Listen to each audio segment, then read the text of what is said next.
Pernahkah kamu merasa bahwa semakin keras kamu mengejar kebahagiaan, justru semakin jauh ia menghilang? Seperti mencoba menggenggam air laut, semakin erat kepalanmu, semakin cepat ia menguap. Filsuf Stoik seperti Marcus Aurelius pernah menulis, "Kamu memiliki kekuatan atas pikiranmu bukan pada peristiwa di luar. Sadarilah ini, dan kamu akan menemukan kekuatan." Hari ini, kita akan menyelami perbedaan mendasar antara ketenangan dan kebahagiaan. Mana yang lebih kita butuhkan? Dan mengapa para bijak zaman kuno memilih ketenangan sebagai fondasi hidup? Jika kamu siap, mari kita mulai perjalanan ini bukan dengan gegap gempita, tetapi dengan hening yang bermakna. Poin 1. Kebahagiaan itu fluktuatif, ketenangan adalah dasar. Mari kita mulai dengan pertanyaan mendasar. Apa sebenarnya kebahagiaan itu? Dan mengapa ketenangan justru lebih penting dalam filsafat Stoik? Kebahagiaan, dalam pemahaman kebanyakan orang, adalah perasaan senang, puas, atau gembira yang muncul ketika kita mendapatkan apa yang kita inginkan. Sebuah promosi kerja, pujian dari orang lain, hubungan yang harmonis, atau bahkan sekadar makanan favorit, semua ini bisa membangkitkan kebahagiaan. Tapi ada masalah besar dengan kebahagiaan seperti ini. Ia tidak tetap. Ia datang dan pergi seperti gelombang laut, tergantung pada kondisi luar yang sepenuhnya berada di luar kendali kita. Marcus Aurelius, dalam Meditations, menulis sesuatu yang sangat dalam tentang hal ini. Hari ini aku terbebas dari kecemasan, atau lebih tepatnya, aku membebaskan diriku sendiri dari kecemasan. Karena kecemasan itu tidak ada di luar, tapi di dalam persepsiku sendiri. Ini adalah kunci pertama memahami mengapa ketenangan lebih penting daripada kebahagiaan. Bayangkan dua orang yang menghadapi situasi yang sama persis. Keduanya baru saja dipecat dari pekerjaan. Orang pertama merasa dunia telah hancur, depresi, marah, dan menganggap hidupnya berakhir. Orang kedua, meski tentu tidak senang dengan kejadian ini, tetap tenang. Dia berkata pada dirinya sendiri, "Ini tidak menyenangkan, tapi aku bisa mengendalikan bagaimana aku merespons. Aku akan mencari pelajaran dari ini dan melangkah ke depan." Siapa dari mereka yang benar-benar bebas? Inilah perbedaan antara kebahagiaan dan ketenangan. Kebahagiaan orang pertama sepenuhnya bergantung pada pekerjaannya. Ketika pekerjaan itu hilang, kebahagiaannya runtuh. Tapi ketenangan orang kedua datang dari dalam, dari cara dia memilih untuk memandang situasi. Dan karena itu, ketenangannya tidak bisa dirampas oleh keadaan luar. Seneca, filsuf Stoik lainnya, memberikan analogi yang brilian. Kehidupan tanpa kebijaksanaan adalah seperti kapal yang terombang-ambing di laut lepas tanpa kemudi. Kebahagiaan adalah ombak yang menggerakkan kapal itu, kadang mengangkatnya, kadang menghancurkannya. Tapi ketenangan adalah kemudi yang memungkinkan kapal itu tetap pada jalurnya, tidak peduli seberapa ganas ombaknya. Kita bisa melihat ini dalam kehidupan sehari-hari. Pikirkan tentang seseorang yang sangat bahagia ketika dirayu oleh kekasih baru, tapi kemudian sangat menderita ketika hubungan itu berakhir. Atau seseorang yang sangat bangga dengan mobil barunya, tapi kemudian sangat stres ketika mobil itu tergores. Ini adalah pola yang sama. Kebahagiaan yang bergantung pada hal-hal eksternal, pada akhirnya akan membawa penderitaan ketika hal-hal itu berubah atau hilang. Lalu bagaimana dengan ketenangan? Ketenangan tidak menolak kebahagiaan, tapi juga tidak bergantung padanya. Orang yang tenang bisa menikmati mobil baru tanpa menjadikannya sumber kebahagiaan utama. Ketika mobil itu rusak, dia mungkin kecewa, tapi tidak hancur, karena ketenangannya dibangun di atas sesuatu yang lebih stabil.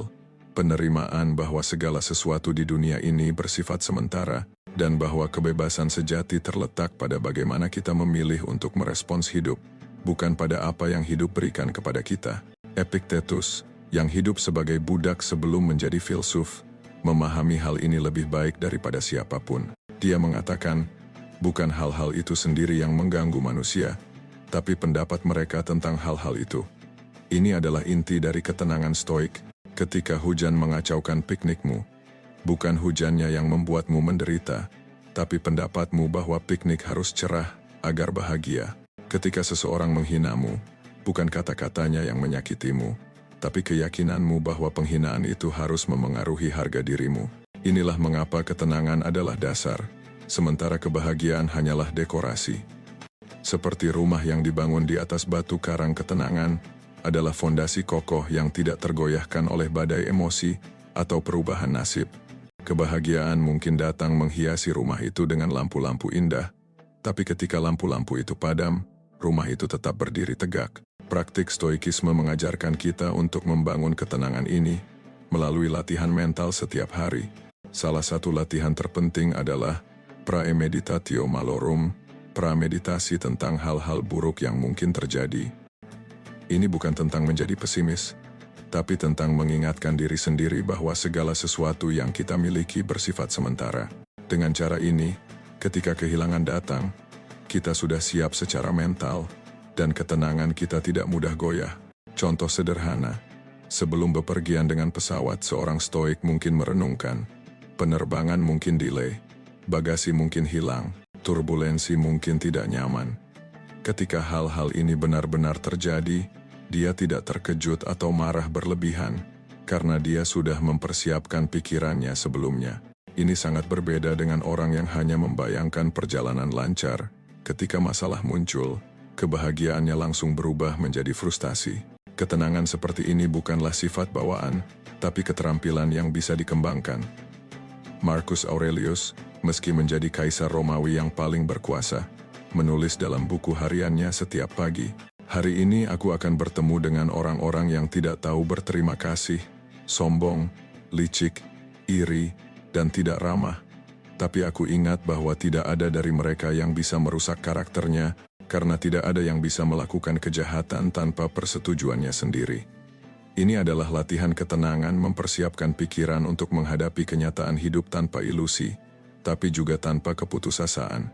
Dalam dunia modern yang penuh stimulasi instan, notifikasi media sosial, belanja online, hiburan tanpa henti, kita sering keliru mengira bahwa akumulasi kebahagiaan kecil ini adalah tujuan hidup. Tapi stoikisme mengingatkan kita, kebahagiaan seperti ini adalah seperti garam. Semakin banyak kamu mengonsumsi, semakin kamu haus akan lebih banyak. Tapi ketenangan adalah seperti air jernih, ia tidak memberikan sensasi kuat, tapi memuaskan dahaga sejati jiwa kita. Jadi, ketika kita bertanya mana yang lebih penting antara kebahagiaan dan ketenangan, jawaban stoik jelas. Kebahagiaan adalah tamu yang datang dan pergi, tapi ketenangan adalah rumah tempat kita benar-benar hidup.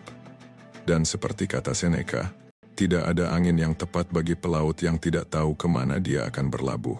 Ketenangan adalah kompas yang memberi kita arah, sementara kebahagiaan hanyalah cuaca yang berubah-ubah dalam perjalanan kita. Poin 2. Ketenangan bukan berarti menyerah, seni bertindak bijak. Di tengah badai kehidupan, ada sebuah kesalahpahaman yang terus mengganggu pemahaman kita tentang ketenangan. Banyak yang mengira bahwa tetap tenang berarti pasrah, diam, atau menerima segala sesuatu tanpa perlawanan. Tapi para filsuf stoik justru mengajarkan sebaliknya. Ketenangan adalah panggung di mana tindakan bijak dimainkan. Epictetus, yang pernah menjadi budak sebelum menjadi guru kebijaksanaan, memberikan pencerahan tajam, "Jangan berharap peristiwa terjadi seperti yang kamu inginkan, tapi inginkanlah peristiwa terjadi seperti apa adanya, dan hidupmu akan berjalan lancar." Ini bukan ajaran pasifisme, melainkan seni membedakan antara apa yang bisa kita ubah dan apa yang harus kita terima dengan bijak. Mari kita ambil contoh nyata dari dunia modern. Bayangkan dua karyawan yang sama-sama tidak mendapatkan promosi yang diharapkan. Yang pertama bereaksi dengan kemarahan, menggerutu, menyalahkan atasan, dan bekerja dengan setengah hati. Yang kedua, meski kecewa, memilih untuk tenang. Dia menganalisis kekurangannya, bertanya kepada atasannya tentang area pengembangan, dan menyusun rencana perbaikan. Siapa yang sebenarnya lebih berkuasa dalam situasi ini? Seneca menjelaskan paradoks ini dengan indah. Keberanian bukanlah tidak mengenal takut, tetapi menaklukkan sesuatu yang ditakuti. Ketenangan stoik adalah keberanian dalam bentuknya yang paling murni. Kekuatan untuk melihat realitas apa adanya, bukan seperti yang kita khawatirkan atau harapkan. Inilah yang membedakan ketenangan sejati dari kepasifan. Orang yang pasif seperti daun kering yang terbawa angin. Orang yang tenang seperti pohon oak, akarnya kokoh, tetapi tetap tumbuh ke atas. Marcus Aurelius mencatat dalam jurnalnya, "Kamu memiliki kekuatan untuk bertahan terhadap kesulitan. Kekuatan itu ada dalam penilaianmu." Praktik Stoik mengajarkan kita untuk membagi realitas menjadi 3 kategori. Hal yang sepenuhnya dalam kendali kita, pikiran, nilai, tindakan kita. Hal yang sebagian dalam kendali kita, hasil usaha kita. Hal yang sepenuhnya di luar kendali kita, cuaca, pendapat orang lain, masa lalu. Kebijaksanaan terletak pada fokus total pada kategori pertama, usaha terbaik pada kategori kedua, dan penerimaan penuh pada kategori ketiga. Ini adalah formula ketenangan yang menghasilkan tindakan efektif. Contoh konkret. Seorang atlet yang tenang tidak mengkhawatirkan penampilan lawan atau keputusan wasit. Kategori 3, tetapi fokus pada persiapan fisik dan mentalnya. Kategori 1, serta memberikan performa terbaik. Kategori 2, hasil pertandingan mungkin tidak selalu sesuai harapan, tetapi ketenangan ini memastikan tidak ada penyesalan. Dalam hubungan interpersonal, ketenangan memungkinkan kita merespons bukan bereaksi. Ketika disakiti, orang yang tenang akan bertanya, "Apa yang sebenarnya terjadi? Apa bagian tanggung jawabku? Bagaimana aku bisa memperbaiki atau belajar dari ini?" Bukan langsung melontarkan tuduhan atau menyimpan dendam. Chrysippus, salah satu bapak stoikisme, menggunakan analogi kereta kuda yang brilian. Kehidupan seperti kereta yang ditarik oleh kuda liar emosi kita.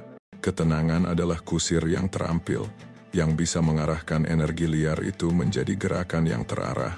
Di dunia yang serba cepat dan penuh tekanan ini, ketenangan menjadi senjata rahasia para pelaku. Mereka yang tenang bisa mendengar sebelum bereaksi, menganalisis sebelum memutuskan, berkomitmen tanpa terobsesi pada hasil, bekerja keras tanpa kelelahan emosional. Inilah mengapa para pemimpin besar sepanjang sejarah, dari Kaisar Marcus Aurelius hingga Nelson Mandela, menjadikan ketenangan sebagai senjata utama mereka. Bukan karena mereka tidak merasakan emosi, tetapi karena mereka telah melatih diri untuk tidak diperbudak oleh emosi. Latihan harian yang bisa kita praktikkan. Setiap pagi, visualisasikan tantangan yang mungkin datang dan rencanakan respons tenang. Saat emosi muncul, tarik napas dalam dan tanyakan, "Apa yang benar-benar bisa aku kendalikan dalam situasi ini?" Di penghujung hari, evaluasi, di mana aku bereaksi berlebihan, di mana aku bertindak bijak. Seperti kata Epictetus, pertama-tama, katakan pada dirimu sendiri siapa dirimu, lalu bertindaklah sesuai dengan itu. Ketenangan adalah panggung di mana karakter sejati kita terungkap melalui tindakan bijak, bukan melalui reaksi impulsif. Di titik ini, kita mulai memahami bahwa ketenangan stoik bukanlah pelarian dari realitas, melainkan cara yang lebih dalam untuk terlibat dengan realitas. Bukan menyerah pada keadaan, melainkan menguasai seni bertindak tepat dalam setiap keadaan. Poin 3. Kebahagiaan bergantung pada eksternal. Ketenangan dibangun dari dalam. Ada sebuah kebenaran yang seringkali sulit kita terima. Sebagian besar dari apa yang kita sebut kebahagiaan sebenarnya adalah sandiwara pikiran yang bergantung sepenuhnya pada faktor-faktor di luar diri kita. Marcus Aurelius mengingatkan kita dengan kalimat yang menusuk. Berapa banyak waktu yang telah kau sia-siakan dengan mengejar apa yang orang lain anggap penting, tanpa menyadari apa yang benar-benar berharga bagi dirimu sendiri? Mari kita lakukan eksperimen pikiran sederhana. Bayangkan 2 skenario. Anda menerima pujian dan pengakuan dari ratusan orang di media sosial. Anda menghabiskan sore yang sunyi dengan membaca buku favorit, sepenuhnya hadir dalam momen itu. Mana yang lebih membahagiakan? Dan yang lebih penting, mana yang lebih menenangkan? Seneca dengan bijak menulis, kekayaan terbesar adalah hidup tanpa ketergantungan. Inilah inti dari ketenangan sejati, kemandirian emosional dari fluktuasi dunia luar. Kita hidup di era di mana kebahagiaan sering diukur melalui jumlah like di Instagram, gaji dan jabatan, kepemilikan materi, pengakuan sosial. Tapi lihatlah apa yang terjadi pada para selebriti yang memiliki semuanya namun tetap merasa hampa. atau eksekutif sukses yang mencapai puncak karier hanya untuk menyadari mereka kehilangan makna. Ini adalah bukti nyata bahwa kebahagiaan eksternal adalah tuan yang kejam. Semakin kita mengejarnya, semakin ia menjauh. Epictetus, yang memahami betul arti kemiskinan dan perbudakan, memberikan perspektif radikal. Kebebasan sejati adalah keinginan untuk tidak menginginkan. Bukan berarti kita tidak boleh memiliki tujuan, tetapi bahwa ketenangan kita tidak boleh tergantung pada pencapaian tujuan-tujuan tersebut. Contoh praktis dalam kehidupan sehari-hari. Anda bekerja keras untuk proyek penting, tapi atasan tidak menghargainya. Anda membeli smartphone terbaru, tapi dalam 2 minggu sudah ada model baru. Hubungan romantis yang awalnya membahagiakan, berubah menjadi sumber stres. Dalam setiap kasus ini, ketergantungan pada faktor eksternal untuk kebahagiaan akan berujung pada kekecewaan. Tapi orang yang telah membangun ketenangan internal akan berkata, "Aku bangga dengan pekerjaanku, terlepas dari pengakuan orang lain. Gadget ini alat, bukan sumber kebahagiaanku. Aku akan mencintai dengan tulus tanpa kehilangan diriku sendiri." Latihan stoik untuk membangun ketenangan internal. Praktik kemiskinan sukarela. Sesekali hidup sederhana untuk mengingat bahwa kita bisa bahagia tanpa kemewahan. Meditasi pagi. Visualisasikan hal-hal terburuk yang bisa hilang dari hidupmu dan tetap tenang. Jurnal reflektif. Tulis 3 hal yang kamu syukuri setiap malam yang tidak bergantung pada orang lain. Digital detox. Secara berkala, bebaskan diri dari validasi eksternal di media sosial. Seperti kata Marcus Aurelius, sangat sedikit yang kita butuhkan untuk hidup bahagia. Ketenangan muncul ketika kita menyadari bahwa sumber sejatinya selalu ada dalam diri. Dalam cara kita memilih untuk memandang, menilai, dan merespons dunia. Di akhir hari, ingatlah, pujian datang dan pergi. Kekayaan bisa hilang, hubungan berubah, tubuh menua. Tapi ketenangan yang dibangun dari dalam adalah seperti mercusuar di tengah samudera kehidupan, tetap berdiri kokoh, meski ombak mengguncang dasarnya. Inilah warisan sejati yang bisa kita kembangkan setiap hari, melalui latihan kesadaran dan kebijaksanaan.